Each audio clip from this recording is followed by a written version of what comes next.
kembali lagi ke tutorial LMS Unicom. Kali ini kami ingin menjelaskan kepada Bapak Ibu tentang bagaimana caranya membuat forum diskusi yang bisa digunakan sebagai sarana komunikasi antara dosen dengan mahasiswanya dalam sebuah course. Caranya adalah silakan hidupkan mode ubah seperti biasa. Kemudian masuk kepada section yang ingin kita tambahkan forum diskusinya. Kemudian klik tambahkan sebuah aktivitas atau sumber daya. Lalu pilih forum sebagai aktivitas yang akan ditambahkan. Langkah berikutnya adalah kita berikan nama forumnya. Kemudian kita berikan deskripsinya.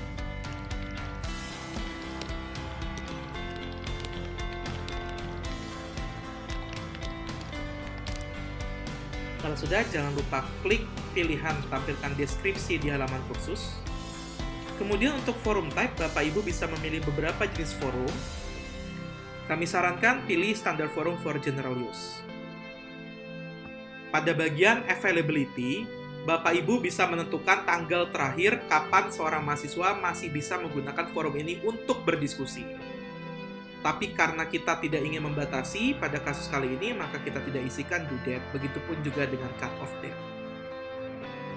Kemudian, di dalam sebuah diskusi, mahasiswa juga bisa bertanya dengan cara melampirkan sebuah gambar, file, ataupun video.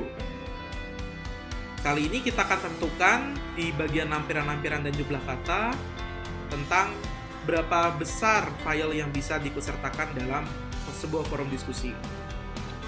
Sebagai contoh, saya akan pilih 5 mega, berarti mahasiswa hanya bisa mengupload file dengan ukuran kurang dari sama dengan 5 mega. Kemudian, maksimum number of attachment-nya adalah 1, yang artinya mahasiswa hanya bisa mengupload 1 di dalam setiap forum. Kemudian, display word count, kita pilih ya untuk menampilkan jumlah kata dalam suatu kalimat di dalam forum diskusi tersebut.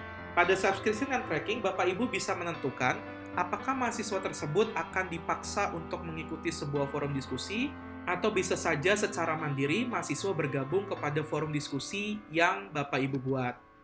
Pada kasus ini, kita tentukan bahwa mahasiswa akan berlangganan secara paksa, yang artinya di mana mahasiswa akan dipaksa secara otomatis untuk mengikuti forum diskusi yang sudah dibuat. Pada bagian penilaian-penilaian, Bapak Ibu bisa menentukan apakah Bapak Ibu akan mengambil nilai atau tidak dari kegiatan forum diskusi tersebut. Apabila ingin, Bapak Ibu tinggal mengubah tipe agregat menjadi pilihan yang ada di bawah sini. Seperti contoh misalkan jumlah seluruh penilaian, lalu pilih poinnya sampai dengan nilai maksimum 100. Tapi apabila Bapak Ibu tidak ingin mengambil nilai di forum ini, maka pilih saja tidak ada penilaian. Kemudian, yang biasanya kita atur lagi adalah activity completion untuk melihat dan men-tracking kegiatan mahasiswa, apakah mahasiswa tersebut beraktivitas di forum diskusi yang kita buat. Kita pilih show activity as complete when condition are met seperti biasa. Lalu Bapak Ibu bisa menentukan pilihan tracking. Apakah Bapak Ibu hanya ingin sekedar memastikan siswanya hanya untuk melihat saja forumnya, atau Bapak Ibu memastikan sampai mahasiswanya pun juga membuat sebuah post dalam forum diskusi tersebut. Pilihan yang lain Bapak Ibu bisa pelajari kemudian, tapi saya akan aktifkan untuk require view dan require post. Kemudian klik simpan dan kembali ke kursus. Maka forum diskusi yang tadi kita sudah buat akan muncul di bagian bawah pada section tersebut. Langkah berikutnya adalah kita harus melihat dari sisi mahasiswanya. Mari kita lihat. Mari kita coba forum diskusi tersebut dari sisi mahasiswa.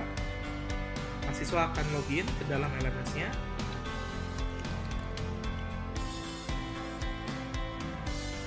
Kemudian mahasiswa tersebut akan masuk ke dalam course yang diikutinya. Lalu masuk kepada forum diskusi yang sudah dibentuk.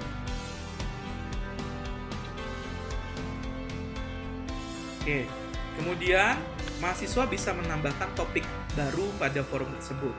Penggunaan forum ini sebetulnya sudah sangat familiar, karena memang beberapa pengguna LMS sudah pernah menggunakan forum diskusi sebelumnya. Sebagai contoh, sebut saja Kaskus, di mana Kaskus merupakan forum terbesar di Indonesia. Begitupun yang lain. Caranya mudah, tinggal add a new discussion topic. Kemudian mahasiswa tersebut akan mengklik subjeknya.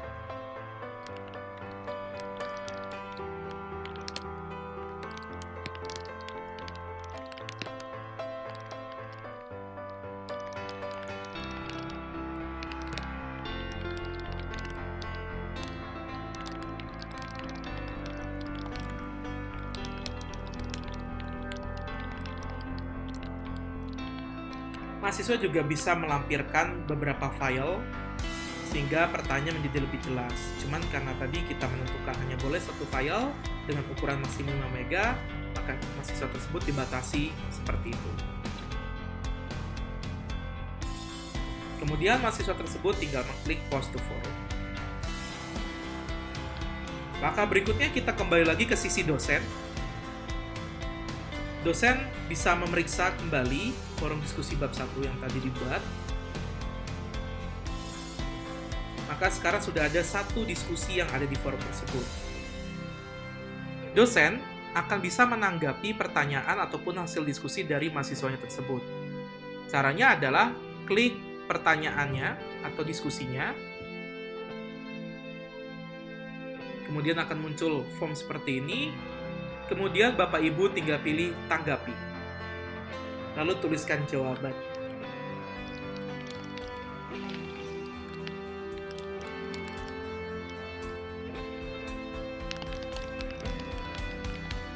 Seperti ini, lalu kita klik sampaikan.